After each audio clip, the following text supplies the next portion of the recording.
People bang on about AAA slop these days, massive blockbuster games that all feel like they've been spat out by the same corporate AI machine, same open world, same crafting, same towers to climb. But honestly, I think the simulator genre has become even worse. Every week another game pops up with simulator slapped on the end, yet half of them don't simulate a bloody thing. I call them Sim Slop.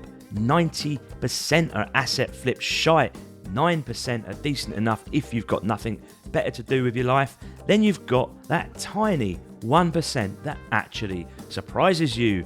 And somehow, Waterpark Simulator might just belong there. So put the kettle on, grab a cuppa, and let's get wet in today's bite-sized review.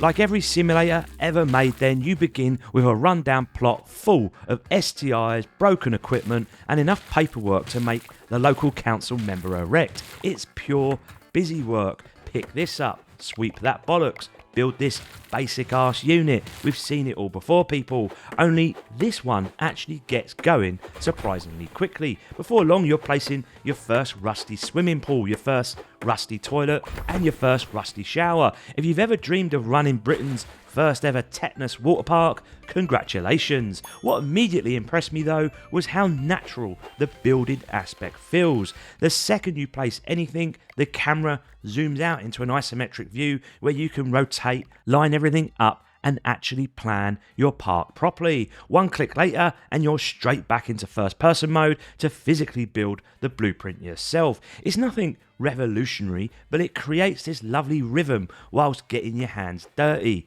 Yes, that's what she said. More importantly though, it makes the park genuinely feel like yours rather than another simulator where you're simply dropping prefabs wherever they'll fit. And then there is the personality. Now, I can't say for sure whether they've used marketplace assets or not, but whatever they've done, it never feels like one of those soulless copy and paste simulators flooding Steam every other day. Guests will wobble around with ridiculous ragdoll physics. The pool will get filthy. People throw rubbish everywhere. Some visitors absolutely stink, so you end up blasting them in the face with a water pistol as if armed with your own Lynx Africa shotgun. Then you've got the chav freeloaders. Every now and then someone sneaks in without paying, hoping nobody notices that they aren't wearing a wristband. Most games would ask you to politely escort them out, but not Waterpark Simulator. Instead, you've got your sledgehammer, and nothing says customer service quite like introducing someone's kneecaps to the business end of a lump hammer. There are dozens of little moments like this then that genuinely caught me out laughing. It's daft, it's juvenile, and it knows exactly what sort of game it wants to be. Every little disaster here, every silly little task, and every ridiculous animation, it exists for one reason: to make the management entertaining instead of making you bored stiff. Now, normally around the 3-hour mark with these simulator games, I'm checking the clock, wondering how much longer I've got to suffer before giving you lovely lot my verdict. But not here though.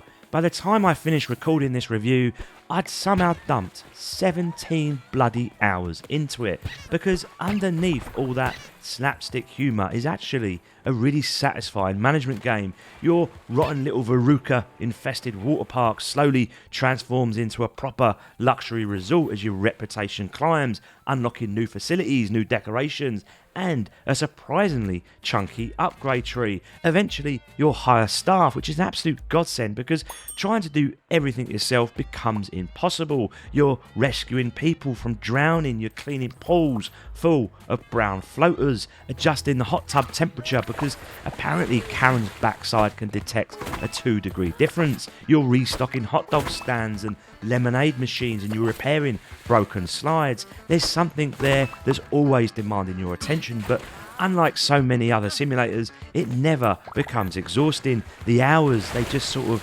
disappeared. Now, don't get me wrong, it still suffers from the grind every simulator eventually falls into. By around that 10-hour mark, you've reached 3 stars out of 5 and you unlocking the next wave of upgrades, and it slows down dramatically. But weirdly, I never got bored here. The graphics are, simple but vibrant. Performance was flawless throughout my entire playtime. The music, it stays cheerful without getting on your tits. The animations, they remain utterly ridiculous from beginning to end.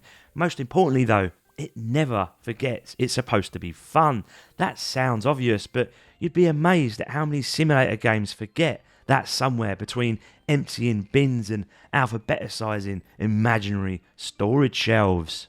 So where does this all land then? Well, Waterpark Simulator is comfortably one of the best Sim Slop games I've played in years. It's still in early access, there's loads more content planned, and it costs just $12. For a genre overflowing with low effort cash grabs, this actually feels like a developer that gave a toss, and because of that, it gets our first ever buy verdict in our bite-sized review category. To say this game made me wet would be a bit of an understatement. Until next time, my lovelies, love to you all, Reggie